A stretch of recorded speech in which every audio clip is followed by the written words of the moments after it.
नमस्ते। Sinus surgery, endoscopic sinus surgery का complications के बारे में मैं आपको बता रहा हूं। तो ये वीडियो जो है 3 भाग में है। फर्स्ट पार्ट में ऑलरेडी मैं नाक का कॉम्प्लिकेशन के बारे में बता चुका हूं और ये भाग में मेनली मैं आपको आंख के कॉम्प्लिकेशंस के बारे में बता रहा हूं। तो नाक का पोजीशन ऐसा है कि दोनों साइड में आंख है और ऊपर ब्रेन रिलेटेड स्ट्रक्चर्स है। अभी नाक और आंख का बीच में सेपरेशन जो है, एक छोटा सा थिन बोन है लैमिना पेपरेसिया, और उसके अंदर आंख का बोन है, उसके ऊपर जो कवरिंग है वो है पेरिऑर्बिटा। तो यह है आंख का स्ट्रक्चर। अभी कॉम्प्लिकेशंस, तो जब भी नाक का ऑपरेशन करते हैं, साइनस का ऑपरेशन कर रहे हैं, तो नाक का कॉम्प्लिकेशन हो सकता है, आंख का कॉम्प्लिकेशन हो सकता है और ब्रेन का रिलेटेड कॉम्प्लिकेशन हो सकता है। तो आंख का कॉम्प्लिकेशन जो है वो माइनर हो सकता है और मेजर, हम सब मिला के डिटेल में देखेंगे। अभी माइनर कॉम्प्लिकेशंस में डैमेज टू द पेरिऑर्बिटा, जैसा मैंने बताया था, आंख का अंदर का जो बोन का लाइनिंग है वो है पेरिऑर्बिटा, तो उसका डैमेज। तो ये सिर्फ डैमेज हुआ है, तो कंप्लीट जो भी कॉम्प्लिकेशन है ऑर्बिट के अंदर नहीं हुआ, सिर्फ ऑर्बिट का सराउंडिंग का कवरिंग में कॉम्प्लिकेशन हुआ है, डैमेज हुआ है। तो इससे पेशेंट का ज़्यादा रिलेटेड कंप्लेंट्स नहीं होता। तो इसका मैनेजमेंट ऐसा है कि हम पोस्ट ऑपरेटिव यूजुअली नेसल पैक रखते हैं। जब भी डैमेज पेरिऑर्बिटा में डैमेज होता है तो नेसल पैकिंग हम नहीं करते। और पेशेंट को 2-3 छोटा सा एडवाइस रहेगा। एक रहेगा कि स्नीजिंग मत करो और दूसरा रहेगा नेसल ब्लो, फोर्सफुल नेसल ब्लो मत करो। अगर जो स्नीजिंग हम अवॉइड नहीं कर पा रहे हैं तो मुंह खोल के स्नीज करना चाहिए। अभी सेकेंड कॉम्प्लिकेशन है पेरिऑर्बिटल सर्जिकल एम्फिसीमा। तो फर्स्ट कॉम्प्लिकेशन का एक स्टेप ज्यादा, मतलब इसमें सेकेंड कॉम्प्लिकेशन में पेरिऑर्बिटल डैमेज तो है ही, साथ साथ में नाक से हवा आंख के अंदर और अपर लीड और लोअर लीड में हवा आ गया है। तो देखने में ऐसा कुछ रहेगा जैसे आप पिक्चर में देख रहे हैं। तो इस कंडीशन में पेशेंट का कंप्लेंट रहेगा कि दोनों आईलिड में स्वेलिंग है। तो छू के देखेंगे तो थोड़ा सा साउंड, क्रिपिटेशन जैसा साउंड भी आएगा। तो इसका मैनेजमेंट नेसल पैक जो भी है हम पहले निकाल देते हैं। उसके बाद जैसे पहले वाला कॉम्प्लिकेशन है, सेम एडवाइस, स्नीजिंग ब्लोइंग मत करो। और अगर जो वो अवॉइड नहीं कर सकते तो स्नीजिंग आ रहा है ऑटोमेटिक से, मुंह खोल के स्नीज करना चाहिए। और कुछ भी स्ट्रेनोवस एक्टिविटीज मत करना चाहिए, इससे नाक का प्रेशर बढ़ सकता है और ये आंख का स्वेलिंग, लिड्स का स्वेलिंग और भी बढ़ सकता है। अभी मेजर कॉम्प्लिकेशंस में ऑर्बिटल का मसल डैमेज। तो ऑर्बिट में आंख में 10 मसल्स है, उसमें नाक के पास सबसे रिलेटेड पास वाला मसल है मीडियल रेक्टल मसल। तो अगर जो इसमें डैमेज है, ये छोटा डैमेज भी हो सकता है, कंप्लीट ट्रांसैक्शन भी हो सकता है, डैमेज भी हो सकता है।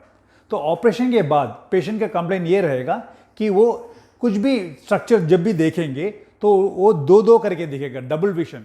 और साथ में जब भी आंख मूव कर रहा है तो आंख हिला रहे हैं तो पेन भी हो सकता है। तो अर्जेंट सीटी स्कैन और एमआरआई स्कैन चाहिए और ऑप्थेल्मोलॉजी कंसल्टेशन। वो आके एमआरआई स्कैन देके बताएंगे कि छोटा इंजरी है कि कंप्लीट ट्रांसैक्शन है। तो उसका फाइंडिंग हिसाब से वो सर्जरी चाहिए कि नहीं चाहिए डिसाइड करेंगे। चाहिए तो सर्जरी, चाहिए तो ऑप्थेल्मोलॉजिस्ट इंटरवीन करेंगे। अभी नेक्स्ट कॉम्प्लिकेशन है कि नेसोलैक्रिमल डक्ट इंजरी। तो इसके पहले मैं आपको छोटा सा एक नॉर्मल स्ट्रक्चर बताऊंगा। तो ये लेफ्ट साइड का आंख है और ये आंसू प्रोड्यूस करने का ग्लैंड है। तो जो भी आंसू प्रोड्यूस हो रहा है, बन रहा है, ये सब आंख में आएगा। तो जब भी हर बार जो ब्लिंक करेंगे तो ये आंसू कंप्लीट आंख को कोटिंग देने के बाद ये साइड में आके दोनों कैनुला में एंटर होके कैनालिकुला में एंटर होके नेसोलैक्रिमल सैक पे पहुंच जाएगा। उसके बाद ये नेसोलैक्रिमल डक्ट के द्वारा नाक में पहुंचेगा, नाक से नाक के पीछे और मुंह के पीछे और सीधा पेट पे चला जाता है। ये नॉर्मल ड्रेनेज है, आंसुओं का नॉर्मल ड्रेनेज। तो ये नाक है। जब नाक में ऑपरेशन कर रहे हैं तो ये नेसोलैक्रिमल डक्ट में इंजरी हो सकता है। तो क्या होगा, तो ये जो आंसू नॉर्मल से ड्रेन होना है, इधर इंजरी हुआ है, इसको नॉर्मल से ड्रेन नहीं होगा, सब आंख के द्वारा बाहर निकलता आएगा, कंटिन्यूस फ्लो रहेगा, आंख से बाहर निकलेगा। तो ऐसा है, तो एक छोटा सा टेस्ट करके ये कंफर्म करके हम दोबारा एक ऑपरेशन करके ये नेसोलैक्रिमल डक्ट जो है ये डायरेक्टली नाक में कनेक्ट कर देंगे, ताकि ये जो भी आंसू फॉर्म हो रहा है नेसोलैक्रिमल डक्ट पहुंच के वो नाक के अंदर पहुंच सकता है। वो है डैक्ट्रोसिस्टोराइनोस्टोमी। अभी नेक्स्ट कॉम्प्लिकेशन वो है इंट्राऑर्बिटल हेमरेज। तो आंख का सबसे ड्रेडेड कॉम्प्लिकेशन यही है, क्योंकि जैसा जितना ब्लड आंख के अंदर कलेक्ट होगा वो आंख के अंदर का important nerve of vision, optic nerve में प्रेस करके आंख का विजन जा सकता है।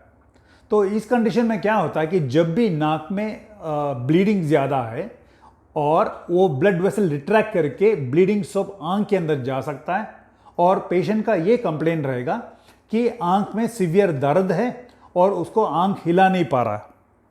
तो जब हम एग्जामिन करेंगे तो वो पर्टिकुलर साइड का आंख थोड़ा सूजन रहेगा, फॉरवर्ड मूवमेंट रहेगा, प्रोप्टोसिस रहेगा, और आंख का जो भी वाइट दिख रहा है वो स्क्लीरा है, वो लाल कलर में रहेगा, और आंख छू के देखेंगे तो 10 स्टेप रहेगा, और एक लाइट रिफ्लेक्स डालेंगे वो इम्पेयर्ड रहेगा।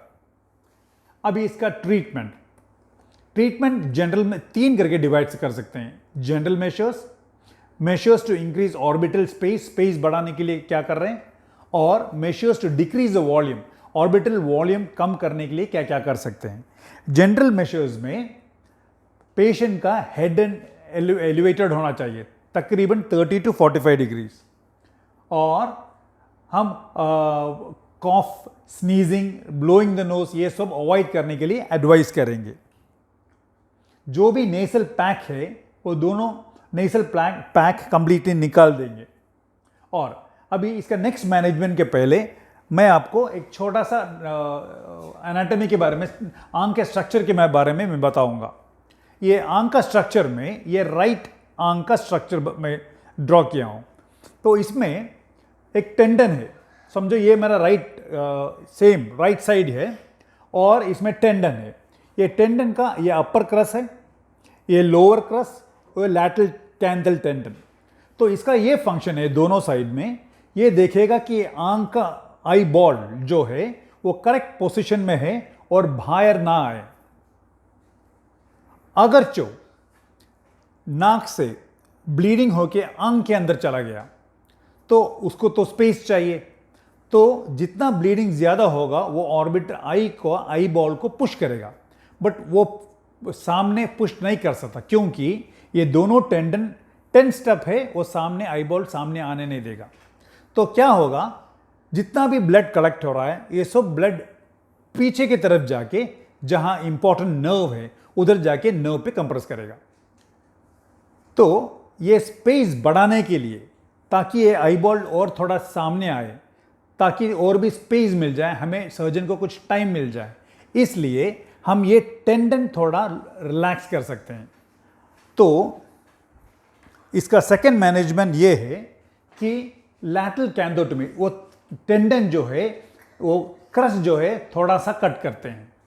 अगर जो इससे ज़्यादा स्पेस नहीं मिला तो वो क्रस कंप्लीटली कट कर सकते हैं, कैंथोलाइसिस, और हमें थोड़ा स्पेस ज़्यादा मिलेगा, तब तक जो मैनेजमेंट करना है वो कर सकते हैं। ये जो कैंथोलाइसिस के ऑफ्थेल्मोलॉजिस्ट बाद में सब इलेक्टिव करके बाद में उसे सूचर करके ठीक कर देंगे। ये सेकेंड वाला मेजर। और इसके साथ साथ में ऑर्बिटल डीकम्प्रेशन, नाक का और आंख के बीच में जो बोन है वो ज़्यादा एंडोस्कोप के द्वारा ज़्यादा निकाल के जो भी ब्लड कलेक्ट हुआ है उसमें से हम ड्रेन करने के लिए ट्राई करेंगे। अभी थर्ड मेजर जो ऑर्बिटल और कंटेंट्स का वॉल्यूम कम करने के लिए, ये ड्रग्स मेडिसिन दे के करते हैं, जैसे कि मैनिटॉल, स्टीरॉइड्स एंड डायमॉक्स। तो अभी last complication optic nerve damage, ये दो रीजन से हो सकता है। एक जो है, जैसे मैं पहले बताया था, जितना ब्लड आंख के अंदर कलेक्ट होगा वो पीछे, आंख के पीछे जाके इंपॉर्टेंट नर्व जहां है वहां डैमेज कर सकता है। और जब ये पेशेंट का कंप्लेन ये रहेगा, अगर जो ऑपरेशन सब होके पेशेंट रूम में नहीं तो वार्ड में है, तो वो पेशेंट कंप्लेन करेगा कि उसको विजन कम होता जा रहा है। फर्स्ट उसका कलर विजन कम होगा, उसके बाद धीरे धीरे उसका विजन कम हो जाएगा। अगर जो ये कंप्लेन शुरू हुआ है तो उसका आंख 90 मिनट नहीं तो 100 मिनट के अंदर बचाना है, कुछ भी मेजर करके बचाना है, क्योंकि इतना ही टाइम मिलेगा हमें उसको सेव करने के लिए। तो अर्जेंट एमआरआई स्कैन चाहिए, और जब तक सर्जरी शुरू ना हो high dose of specific steroid हम स्टार्ट करेंगे। और सर्जरी मतलब वो जितना ब्लड कलेक्ट हो रहा है वो उसको कंप्लीटली ड्रेन करना है। वो क्या कर रहे हैं, वो कैसे ड्रेन कर रहे हैं, ऑलरेडी मैंने बता चुका हूँ। ये है ऑर्बिटल कॉम्प्लिकेशंस के बारे में। तो मैं ये सेकेंड पार्ट वीडियो में मैं ऑर्बिटल कॉम्प्लिकेशंस के बारे में बता चुका हूँ। आप थर्ड पार्ट देखिए, उसमें मैं आपको ब्रेन रिलेटेड स्ट्रक्चर का कॉम्प्लिकेशन के बारे में बताऊंगा। नमस्ते।